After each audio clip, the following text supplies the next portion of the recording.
प्रमाणों के बारे में चल रहा था।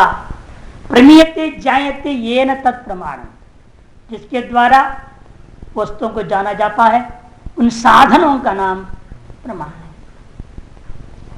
या कोई शंका कर सकता है, प्रमिति प्रमाण ऐसा भाव व्युत्पत्ति क्यों नहीं किया, प्रमीयते अनेन करण व्युत्पत्ति आपने क्यों किया, ऐसे शंका कर सकते। यदि हम प्रमिति प्रमाणम कहेंगे भाव व्युत्पत्ति करने पर, बोध स्वभाव वाले जो हैं उन्हीं को आप क्या कहेंगे, प्रमाण कहेंगे। बोध स्वभाव वाले, जो बोध स्वभाव वाले नहीं है चक्षुरादि, फिर प्रमाण नहीं रह जाएंगे। इसलिए बोध स्वभाव वाले हो या अबोध स्वभाव वाले हो, जो भी हमारे ज्ञान का साधन है उन सबको हम प्रमाण बनाना चाहेंगे तो फिर भाव व्युत्पत्ति हम नहीं कर सकते, फिर हमें करना पड़ेगा इसलिए करण व्युत्पत्ति। कि चक्षुरादि क्या है, अबोध स्वभाव वाले, क्योंकि जड़ है ना, ये जड़ भूत है, द्रव्य पदार्थ है। जो बुद्धि है, मन है, ये सब क्या है, बोध स्वभाव वाले हैं। यानी चक्षुरादि क्या है, अबोध स्वभाव वाले। फिर मन अंतःकरण को ही कर्ण कहना पड़ेगा, इनको करना नहीं कह पाएंगे। इसलिए इनको ही प्रमाण कोटि में लेने के लिए हमने कर्ण व्युत्पत्ति किया है और भाव व्युत्पत्ति नहीं किया है, समझ लो। प्रमाया करणम चेत प्रमाणम तरित फलम वक्तव्य। यदि आपने कहा प्रमा का कर्ण प्रमाण, ये मान लिया, लेकिन तभी मानी जा सकती है वास्तव कोई फल हो, क्योंकि बिना कोई फल का कोई कर्ण नहीं हुआ करता। लोक में भी व्यवहार में हम देखते हैं, जो कोई भी कर्ण है वह कोई ना कोई फल जरूर देता है। जैसे देखिए दृष्टांत बता रहे हैं, इसलिए फल कहना चाहिए। कर्णस्य फलवत्व नियमात, क्योंकि जो भी कर्ण होता है वह निश्चित रूप में ना फल वाला होता है। सत्यम, यदि आप कहना बिल्कुल ठीक है, लेकिन व्युत्पत्ति में ही फल भी बता दिया है हमने, ये मत बोलो आप। हमने व्युत्पत्ति बताया क्या, प्रमाकरणम प्रमाण बता देना, किसका कर्ण बताया मैंने, प्रमा फल हो नहीं हुआ क्या, प्रमा ही फल है।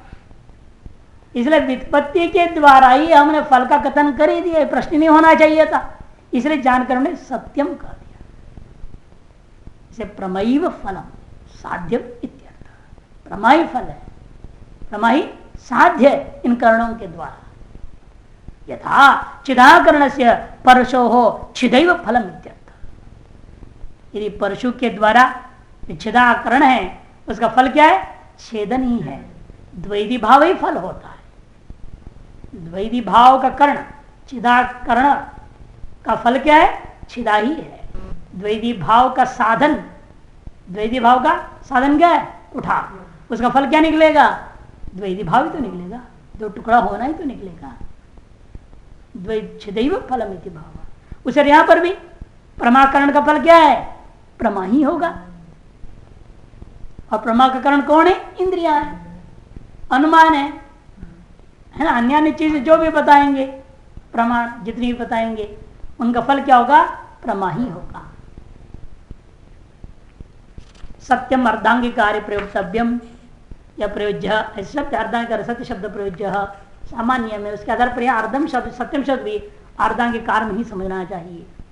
अर्धांगी कार्य क्या है, ये बात है कि भाई कर्म का फल होना चाहिए, ये बात आपने जो कहा तो ठीक ही है, और हमने कहा नहीं, ये जो आप कह रहे हो वो हम नहीं मानते, हम तो कह चुके हैं कि व्युत्पत्ति में ही हमने फल का भी कथन कर दिया है, इसलिए अर्धांगी कार्य में कहा। फल निष्पत्तो धातु ही है, फल किस कहते हैं, निष्पत्ति अर्थ में ही फल धातु, फल निष्पत्तो धातु से बना, प्रमेय फलम साध्यम इत्यर्थः। जब फल शब्द का अर्थ है साध्य, क्रिया के द्वारा साध्य। अब प्रमा का निरूपण करेंगे। प्रमाकरण प्रमाण हो गया। अब प्रमाण का लक्षण में जो प्रमा शब्द है उसका लक्षण बताओ, फिर कर्ण का पूछेंगे, फिर कर्ण में कारण शब्द आएगा, कारण शब्द का पूछेंगे, ऐसे करके ही विस्तार करेंगे। कहा पुनः प्रमा, यस्या करणम प्रमाणम। और प्रमा कौन चिड़िया का नाम है जिसका कर्ण आपने प्रमाण कह दिया है। आपने कहा प्रमाकरण प्रमाणम, प्रमाण कर का जो लक्षण किया है वह ठीक है, जो प्रमा क्या वस्तु है जिसके कर्ण को आप प्रमाण बना रहे हैं, बता रहे हैं। कद उच्यते यथार्थानुभव प्रमा इति। यथार्थानुभव प्रमा, यथार्थानुभव, यथार्थ ये शब्द किनमें अत्यर्थ निवारण करने के लिए जितनी भी अयथार्थानुभव पर यथार्थम इति अयथार्थानाम संशय विपरीत तर्क ज्ञानानाम निराशा। यथार्थ शब्द जो दिया है वो इसलिए दिया जो अयथार्थ है। कौन है अयथार्थ? तीन है, संशय विपरीत तर्क। उनसे उनमें जो अतिव्याप्ति हो रहा था उनमें होते हुए अतिव्याप्ति को निराश करने के लिए यथार्थ शब्द कर दिया। क्योंकि लक्षण जो कहेंगे अनुभवत्तम, केवल अनुभवत्तम लक्षण करोगे तो क्या होगा? अयथार्थ लक्षण चला जाएगा। इसलिए यथार्थ कहना ठीक नहीं है।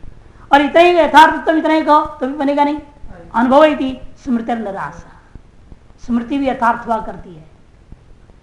यथार्थत्म स्मृति में विशेषण हो सकता है, इसलिए स्मृति में अतिव्याप्ति निवारण ना हो उसके लिए क्या कहना? अनुभव शब्द है। मात्र का अनुभव शब्द है। अनुभव इति स्मृति निराशा। कैसे निराश हो जाएगा अनुभव करने से स्मृति में अतिव्याप्ति? इसे निराश होता है कि स्मृति किसको कहते हैं? ज्ञात विषयम ज्ञानम स्मृति। यहां लक्षण देखो, तर्क संग्रह का मत बोलो। ज्ञात विषयम ज्ञानम स्मृति ही। और अनुभव क्या है? अनुभव नाम स्मृति व्यतिरिक्तम ज्ञानम, अर्थात अज्ञात विषय ज्ञानम। अज्ञात विषय ज्ञान अनुभव है, और अनुभव से जो ज्ञात विषय को दोबारा ज्ञान होना वो स्मृति है। ज्ञात को स्मरण तो करेंगे, जो पहले आपने अनुभव किया, जान लिया। अनुभव करने का मतलब वस्तु को अपने जाना, वही बाद में स्मरण में आ जाता है। इसे ज्ञात विषय होता है ज्ञान, जो उस ज्ञान का नाम स्मृति ज्ञान है। और अज्ञात विषय जो ज्ञान होता है वो अनुभव हो गया। इसमें बहुत सारे विचार है। यथार्थ शब्द में क्या समास मानोगे? यथार्थ तुम चिन्ह, यथार्थ शब्द में अव्यय भाव समास भी हो सकता है। यथा शब्द का अर्थ शब्द के साथ समास में अव्यय भाव भी हो सकता है, और यथा शब्द का अर्थ शब्द के साथ आपका वो कर्मधारय समास भी हो जाएगा, बहुव्रीहि समास भी हो सकती है। कौन सा लेना है? यहां हम लेंगे बहुव्रीहि समास, अव्यय भाव नहीं। क्यों? यथा का अर्थ यहां तात्पर्य है सादृश्य अर्थ में, और सादृश्य अर्थ में अव्यय भाव समास का निषेध कर दिया सूत्रकार ने, पाणिनि ने। यथा असादृश्य सूत्र है, यथा असादृश्य। सादृश्य भिन्न अर्थों में अव्यय भाव समास होता है, अर्थात सादृश्य अर्थ में। और यह सादृश्य करना, अर्थ करना इष्ट है कि यथार्थ किसको कहेंगे? जो बाधित अर्थ न हो। अबाधितता कोई प्रकट करने के लिए हम यथा शब्द प्रयोग करेंगे। यही सादृश्यता है, यही सादृश्यता है। इसलिए हम समास क्या करेंगे यहां पर? यथा माने सदृश। सदृश क्या है? सदृशता अबाधितो अर्थो यस्य स यथा। यथा है सादृश। क्या सा लेना है? अबाधित तुर्पी सादृश। अबाधित साथ किसमें ले रहा हूं? अर्थ है जिसका। अबाधितता रूपी अर्थ है जिसका। ऐसे कौन है वो दूसरा पदार्थ? अनुभव। उस अनुभव को हम कहेंगे यथार्थ अनुभव। बहुव्रीहि समास कर देना, तभी जाकर घटे का मामला ये लक्षण बनेगा यथार्थ अनुभव। और अनुभव में भी अनुभवति इति अनुभव। अनु मने पश्चात, पश्चात अर्थ में। ये पश्चात अर्थ में ले रहे हैं तो किसके पश्चात भवति? किसके पश्चात? प्रत्यक्ष ज्ञान की प्रमा का तो लक्षण कर रहे हो, उसके पश्चात फिर क्या प्रत्यक्ष होना है? पहले आपने प्रत्यक्ष बोल दिया, तो प्रत्यक्ष प्रमा का लक्षण क्या रहेगा? भाई आत्मा सर्वदोष आ जाएगा। ये वो चीज है ना जिससे प्रमा का साधन बने। प्रमा पहले नहीं ले सकते, प्रत्यक्ष नाम नहीं ले सकते आप पहले। अनुभवती यह स अनुभव पश्चात भवती। प्रमाण व्यापार के पश्चात कहने का तात्पर्य क्या हम करेंगे? इसलिए फल है ना, ये प्रमा फल है। फल कब होगा? कर्ण से होगा। कर्ण का व्यापार होने से होगा, केवल कर्ण से नहीं होगा। बार बार बताता हूं आपको, कुठार रख दियो, लकड़ी कटेगा? कटेगा नहीं। लकड़ी पर कुठार रखने से, चूल्हे पर आपने रख दिया बर्तन, अरे गैस तो जलाओ, अब लाइटर जलाया नहीं तो क्या पकेगा? गैस पर रखने से पक थोड़ी जाएगा। से कोई भी करण हो तो उसके व्यापार के बिना फल नहीं होता। इसे अनुमने पश्चात, किसके पश्चात? व्यापार के पश्चात। किसका व्यापार? प्रमाणों के व्यापार। और प्रमाण की इंद्रियों से कोई प्रत्यक्ष ज्ञान हो, प्रत्यक्ष प्रमाण हो तो इंद्रिया होगी, अनुमिति प्रमा हो तो इंद्रिय थोड़ी होगा, वह व्याप्ति ज्ञान होगा। इसलिए हमें उससे लेन देन इंद्रिया शब्द कोई नहीं बोलना है हमने, प्रमाण व्यापार के पश्चात। कि प्रमाण क्या है? करण। करणों के व्यापार के पश्चात जो ज्ञान होता है, जो फल निकलता है, उसी का नाम अनुभव है। इसे अनु पश्चात भवती इति अनुभव। कस्य पश्चात भवती? कहते प्रमाण व्यापारात पश्चात भवती। प्रमाण व्यापार के पश्चात जो होता है उसे कहते हैं अनुभव। और वह अनुभव में भी यथार्थ दो प्रकार के, यदि प्रमाण व्यापार हुआ लेकिन धोखा हो गया। जैसे कुठार से व्यापार कर रहे हैं, लकड़ी कटने पे फल से पहले कुठारी टूट गया, क्या कर लो? डंडा ही टूट गया, अब फल तो निकलेगा नहीं। प्रमाण व्यापारी गड़बड़ा गया तो प्रमाण भी फल नहीं मिलेगा, अब प्रमाण मिल जाएगा, यथार्थ अनुभव हो जाएगा। से प्रमाण व्यापार के पश्चात जो हुआ वो अनुभव है, उस अनुभव में भी अबाधित अर्थ हो तो यथार्थ अनुभव है, और बाधित अर्थ हो तो यथार्थ। इस यथार्थ अनुभव इन्होंने कहा प्रमा। प्रमा का लक्षण करते, इसलिए यथार्थ अनुभव का नाम प्रमा है। यथार्थ अनुभव कहने से यथार्थ में अतिव्याप्ति निवृत्त हो गया, इतना ही नहीं, और अनुभव कहने से स्मृति में अतिव्याप्ति निवृत्त हो गया, इतना ही नहीं, कहीं तक कहने के बावजूद समस्या एक और आ जाएगा। क्या समस्या आएगी? और प्रत्यविज्ञा में अतिव्याप्ति हो जाएगा। प्रतिविज्ञा क्या है? तत्वदंतावगाहिनी प्रतीति या ज्ञानम प्रतिविज्ञा। तत्ता और इदंता स्मृति भी नहीं है, अनुभव में दोनों का मिक्सचर का प्रतिज्ञा नाम प्रतिविज्ञा है, लेकिन यथार्थ अनुभव का लक्षण जा रहा है। आपका लक्षण यथार्थ अनुभव तुम वो इसमें है, तो प्रतिविज्ञा में अतिव्याप्ति होगा, उसको निवृत्त कैसे करोगे? उसमें अतिव्याप्ति निवृत्त कैसे होगा? प्रतिविज्ञा भिन्न से दिखाना पड़ेगा, है?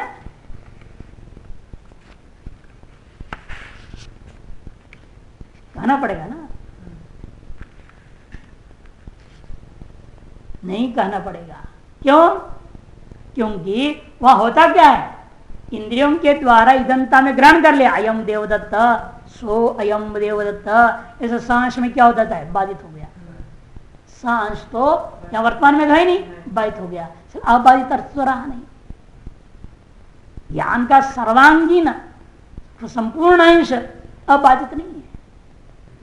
सह भी ज्ञान का हिस्सा है, अयम भी ज्ञान का हिस्सा है, देवदत्त भी ज्ञान का हिस्सा है। सो अयम देवदत्त, ये क्या है? प्रतिविज्ञा ज्ञान।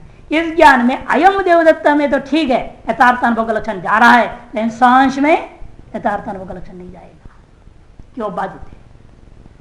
इस समय में तद्देश तत्काल दोनों ही नहीं है, बाधित हो गया है। और स्मृति ले लोगे तो स्मृति कभी अतिव्याप्ति नहीं कहा जा सकता कि सांश भले स्मृति है, इन अहम देवतांश में प्रत्यक्ष है। इसीलिए प्रतिविज्ञा ज्ञान में स्मृति का अतिव्याप्ति हो रहा है, ना अनुभव का अतिव्याप्ति होता है। आंशिक रूप में देखने को लगता है कि अतिव्याप्ति हो रही है, इसलिए यहां अतिव्याप्ति वास्तव में नहीं है। ज्ञान मात्र विषयम ज्ञानम, ज्ञात मात्र विषयम ज्ञानम स्मृति होता है, उसमें अतिव्याप्ति स्वतः अनुभव करने से निवृत्त हो गया। लेकिन प्रासंगिक विचार है, स्मृति भी दो प्रकार का समझना, वो तो अलग है, यथार्थ यथार्थ है ही। यथार्थ में भी पुनः दो प्रकार से, अयथार्थ में भी दो प्रकार का होता है। क्या है वो? प्रमुष्ट विषया स्मृति, अप्रमुष्ट विषया स्मृति। प्रमुष्ट माने कुछ सा छिपा हुआ है, मुझस्ते मोक्ष धातु चोरी अर्थ में होता है। चोरी कब होता है? छिप छिप के तो होता है। तो ये चोरी क्या हुआ? माने स्मृति आपको हुई, ठीक है, आपने स्वप्न का स्मरण कर लिया सुबह जगने के बाद, लेकिन स्मृति 100% हो गई। जो कुछ भी आपने स्वप्न देखा पूरा का पूरा स्मरण हुआ क्या? यदि पूरा का पूरा स्मरण हुआ उसको अप्रमुष्ट विषय, माने जो स्मृति का विषय है उसे एक अंश भी छिपा नहीं, सब कुछ स्मरण होना, 100% स्मरण होना। जैसे आप रट रहे हैं, रटा हुआ 100% स्मरण हुआ तो अप्रमुष्ट विषय स्मृति शक्ति आपकी है। और जो रटा लेकिन बोलते बोलते लड़खड़ा रहे हैं, कुछ याद आ रहा है, कुछ भूल जा रहे हैं, तो वो प्रमुष्ट विषय स्मृति है। प्रकृष्ट रूपेण कुछ अंश मुष्ट हो गया, छिप गया है विषय जिसका, ऐसे स्मृति प्रमुष्ट विषय स्मृति है। और जिस स्मृति का एक भी अंश विषय जो छिपता नहीं है, सब कुछ स्मृति में आ जाए, उसका नाम अप्रमुष्ट विषय स्मृति है। स्मृति व्यतिरिक्तम स्मृति भिन्नम ज्ञानम अनुभव। यदि लेकिन आप ऐसा कहोगे अनुभव भिन्नम ज्ञानम स्मृति, स्मृति भिन्नम ज्ञानम अनुभव, फिर तो अन्योन्याश्रय दोष हो जाएगा। जैसे कल देखा था ना आपने, अन्योन्याश्रय में क्या होता है? एक का ज्ञान के लिए दूसरे को कहा आपने, दूसरे ज्ञान के लिए पहले को बोल रहे हैं। स्व ज्ञान सापेक्ष ज्ञान, ज्ञान विषयत्व, स्व ज्ञान सापेक्ष ज्ञान विषयत्व जो है अन्योन्याश्रयत्व।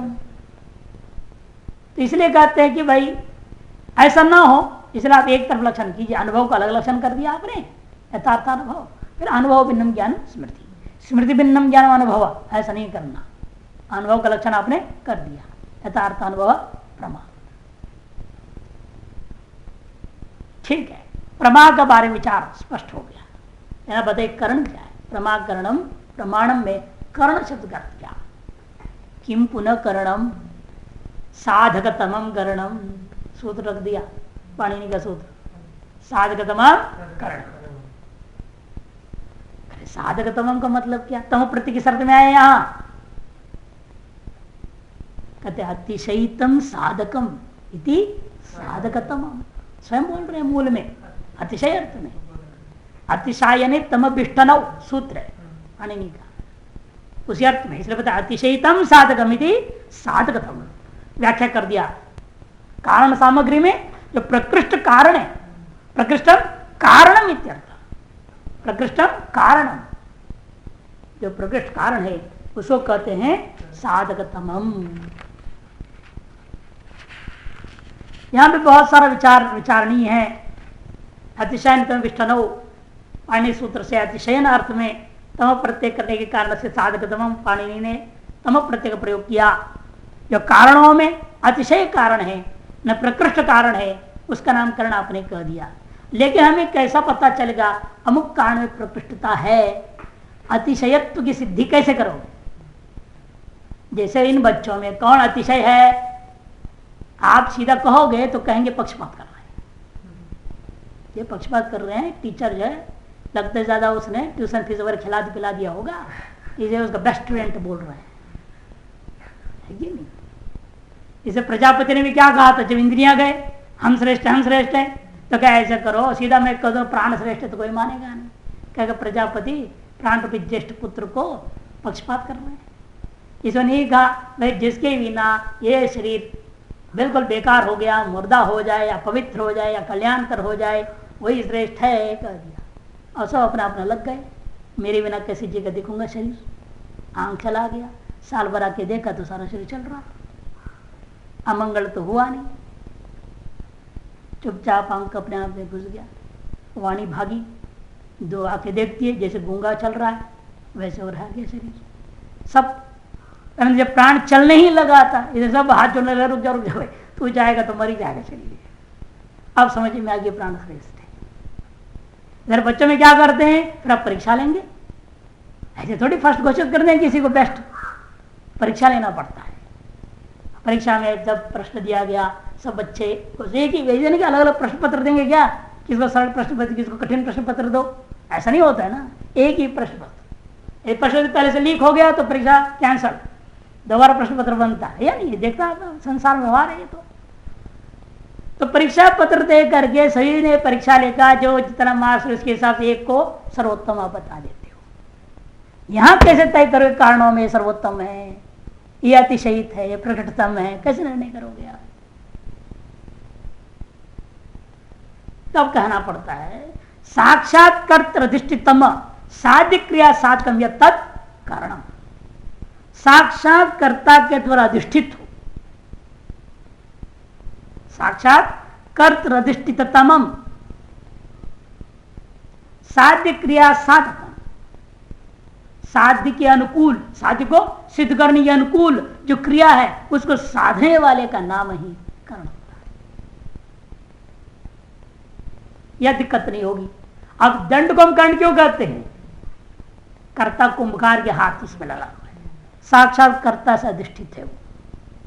चक्र भी है, पिंड भी है, इनमें साक्षात कर्ता का संबंध नहीं है, दंड में संबंध होता है। साक्षात कर्तृ से अधिष्ठित है और साध्य जो घट है उसकी उत्पादनानुकूल जो क्रिया भ्रमी, चक्र में भ्रमी के बिना घट तो होगा ही नहीं, उठेगा ही नहीं मिट्टी वो गोल गोल करके। इसे अनुकूल क्रिया का साधक होने के नाते दंड को हम कर्ण कहते हैं। कर्तृधिष्ठित साध्यानुकूल क्रिया साधकम यत् तत् कर्ण, क्योंकि जो भी क्रिया को करता हुआ रहे उसका नाम कारक है। क्रियां कुर्वद्धि कारकम, क्रियां कुर्वद्धि कारक, और क्रिया करता हुआ जो भी है, जब सब कारक है तो बहुत सारे कारक हैं। ईश्वर भी निरंतर क्रिया कर रहा है, ईश्वर का अंदर नित्य प्रयत्न होता है। ये लोग क्या मानते हैं? ईश्वर का इच्छा, ज्ञान, प्रयत्न, नित्य क्रिया कर रहा है वो ईश्वर, इसलिए साधारण कारण। ईश्वर ज्ञान, इच्छा, प्रयत्न भी साधारण कारण, धर्मादि रूपी अदृष्ट साधारण कारण, कार्य का प्राग भाव साधारण कारण है, दिग्ग और काल साधारण कारण है, जितने प्रतिबंध का भाव है वह साधारण कारण है। तो साधारण कारण का लक्षण क्या है? इसलिए कार्यत्वावच्छिन्न कार्यता प्रतियत कारणम तत्साधन कारणम, कार्यत्वावच्छिन्न कार्य मात्र प्रति जो कारण हो जाए उसका नाम साधन कारण। और असाधन कारण कौन है? कार्यत्व व्याप्य, जो घटत्व पटत्व आदि धर्मावच्छिन्न जो घटपटादि पर विशेष कार्य है उनके प्रति जो कारण होता है उसका नाम असाधारण कारण। कार्यत्व व्याप्य घटत पटत्वादि धर्मावच्छिन्न घटपटादि विशेष कार्यम प्रति यद कारणम तत् असाधारणम कारणम। जो प्रकृष्टम कारणम कह दिया सब जानना पड़ेगा, इसीलिए उसके अंदर प्रकृष्ट तत्व ही नहीं होगा ना। कारण, सब कारणों को जानो, पहले इसको कुछ को तो आप पहले हटा दो। साधारण कारण कह करके 8 को अपना लगी कर दिया। जब सकल कार्य के प्रति कारण, जन दुनिया में जो भी कार्य पैदा होता है ये 9 वस्तु कारण होते ही हैं। ईश्वर, ईश्वर की इच्छा, ईश्वर का ज्ञान, ईश्वर का प्रयत्न, है ना, अदृष्ट, दिक्, काल, प्रागभाव, ये 8 हो गए। 9वां है प्रतिबंध का भाव, प्रतिबंध का भाव। ये 9 तो हमने अलग कर ही दिया। जो दुनिया का कोई भी कार्य है सबके प्रति वो कारण होने से उनको आसान करना, कार्यत्वावच्छिन्न सकल कार्य प्रति कारण तत् साधारण कारण, वो तो चला गया। अब रह गया विशेष कारणों में, अब ढूंढना पड़ेगा असाधारण कारणों में से। असाधारण कारण कौन कौन हो जाएंगे? घट के प्रति जो भी कारण सामग्री है, समवाय कारण है, असमवाय कारण है, निमित्त कारण है। और निमित्त कारणों में से एक लेना पड़ेगा। समय कारण तो मिट्टी हो गया, असमय कपड़ा तो संयोग हो गया। से निमित्त कारणों में क्या है? कुंभकार भी है, चक्र भी है ना, और जो है शिव है, धागा जिसे काटता है शिवी बोलते हैं, डंडा भी है, बहुत सारी चीजें हैं। इनमें से ढूंढना है अब प्रकृष्ट कारण कौन है, जो कर्ता से अधिष्ठित हो, साध्यन क्रिया का संपादन करने में महत्वपूर्ण भूमिका निभाता है, उसी का नाम कर्ण लेना है हमने। इसलिए आसान कारण का लक्षण आपने कहा कार्यत्व व्याप्त घटपटादी धर्मावच्छिन्न, जो घटपटादि रूपा विशेष कार्य है उनके प्रति जो कारण होता है उनका नाम आसान कारण होता है। और इन कारणों में वो ढूंढना है जो व्यापारवान हो, तभी तो कर्ण का लक्षण पकड़ने में आइए। व्यापार असाधारण कारण कर्ण, ये व्यापारवान होता हुआ असाधारण कारण माना जाए उसी को कर्ण आसान हो जाएगा। तो समझने में व्यापार क्या है, तज्जन्य सति जनजनकत्व व्यापार, द्रव्य अन्य सती तज्जन्य सति तज्जनजनकत्व व्यापार का सामान्य लक्षण है ना। और जो है तज्जन्य क्या है, यहाँ दंडजन्य है। व्यापार का लक्षण भ्रमी में ले जाना है, दंडजन्य है भ्रमी, और दंडजन्य घट का जनक भी है भ्रमी। जैसे भ्रमी हो गया व्यापार, तार से व्यापारवान हो गया दंड, तार से व्यापारवान हो गया दंड, तार दंड को इसलिए क्या कहेंगे, कर्ण कहेंगे। कि व्यापारवान होता हुआ असाधारण कारण होने से उसको हम कर्ण कहेंगे। इस तरह से कर्ण का लक्षण भी निश्चय हो गया। आप कहते ठीक है, आपने तो विशेषों को लेकर कथन कर दे, सामान्य बात छोड़ देते हो, कारण के लक्षण बताए नहीं अभी तक आपने। कारण क्या, कारण के लक्षण मालूम नहीं और साधारण कारण असाधारण कारण सबकी व्याख्या करने जा रहे हो आप। इसलिए कारण का लक्षण बताइए, न जो साधकम कारण, जो साधकतम है वो कर्ण है, जो साधक है वो कारण। इति पर्याय, साधकम कर्णम इति पर्याय तदेव न ज्ञायते, यही अभी तक हमने बताया, हम जानते नहीं। किंतु कारणम इति, क्या है वो कारण, करके वही हम अभी तक नहीं जानते। तो कर्ण हम कैसे समझेंगे, असाधारण जो कारण है।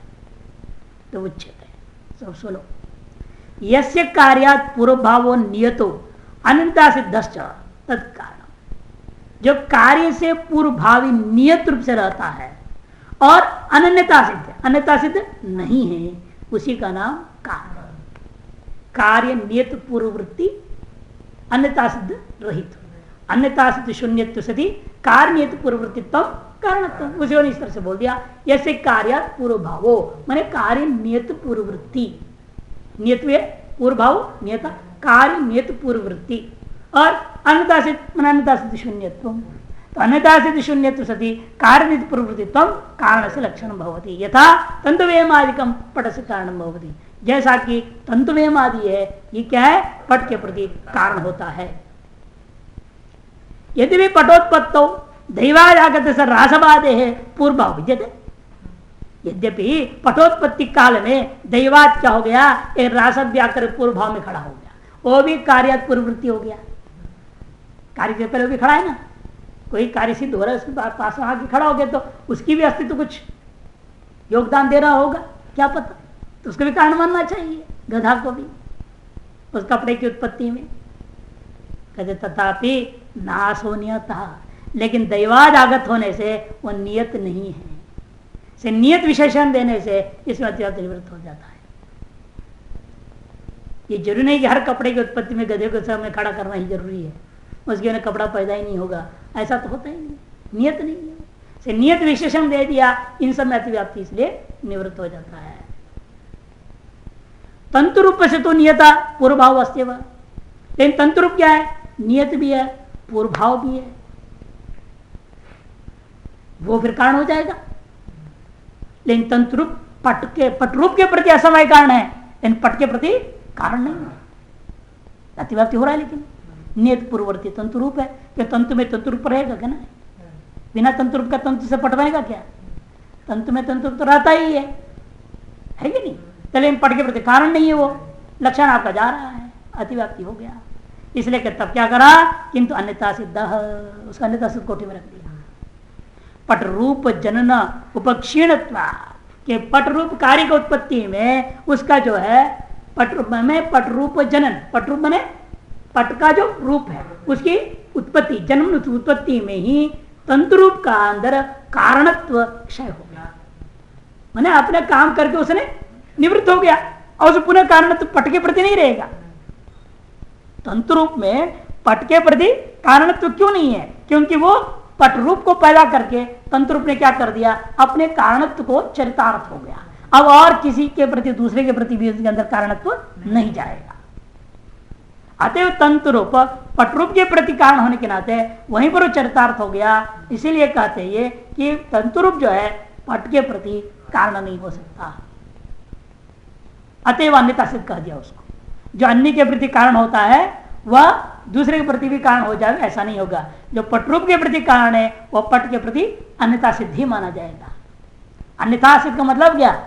अन्य प्रकार से उसकी कारणत्व सिद्ध हो चुका, इसलिए इस कार्य के प्रति उसको हम कारण नहीं मानेंगे। जैसे कुंभकार को आप घट के प्रति आसान कारण नहीं मानेंगे ना, निमित्त कारण नहीं, निमित्त कारण मानोगे आप। तो इसलिए कहते क्यों? वो भी पुत्र के प्रति हो गया। कुलाल पिता, कुलाल का पिताजी भी खड़ा है मान लो, या कुलाल पुत्र खड़ा है, लेकिन कुलाल पुत्र कुलाल पिता घट के प्रति कारण नहीं, कुलाल मात्र कारण है निमित्त।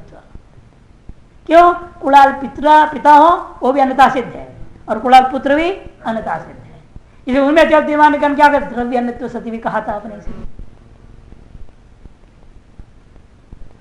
ये सब बात को मन रखे संक्षेप में बोलते जा रहे। अन्यथा सिद्ध पटरूप जन्म उपक्षीणत्वा पटम प्रत्यपि कारणत्वे कल्पना गौरव प्रसंगा। इसे तंतु रूप को पटरूपोत्पत्ति में भी कारण मानना और पट के प्रति भी कारण मानोगे तो कल्पना कृत गौरव आ जाएगा, गौरव प्रसक्ति हो जाएगी। तेना इसलिए अन्यथा सिद्ध नियत पूर्व भावित्व कारणत्म, इसे निष्कर्ष निकला अन्यथा सिद्ध नियत पूर्व भावित्व ही कारण का लक्षण है। अन्यथा सिद्ध नियत पश्चात भावित्व कार्यत्म। इसे अन्यथा सिद्ध नियत पश्चात भावी क्या है? कार्य है, और पूर्व भावी क्या है? कार्य। इसे कारण और कार्य दोनों का लक्षण यहाँ एक ही शब्दावलियों से, ये पूर्व भावी और पश्चात भावी शब्दों से व्यवस्था हो सकता है।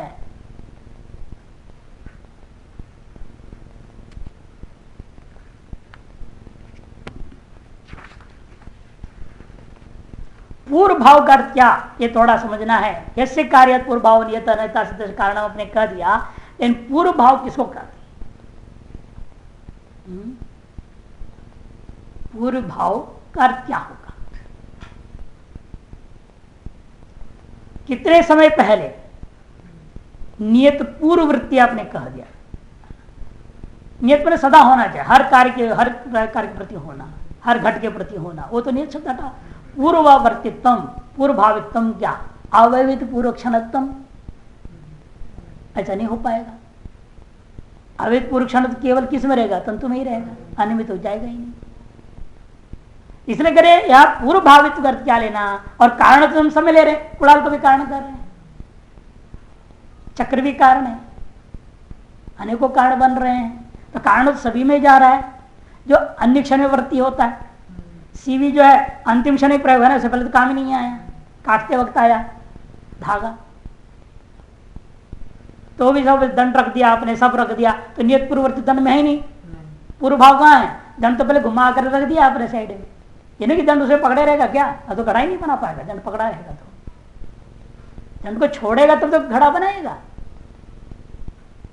जब नियत पूर्व क्षण वृत्ति का होगा तो काम बनेगा नहीं, लक्षण कारण का लक्षण फिर दंड आदि में नहीं जाएगा। जब पूर्व भाव का अर्थ क्या है यह अच्छी तरह से समझना जरूरी है।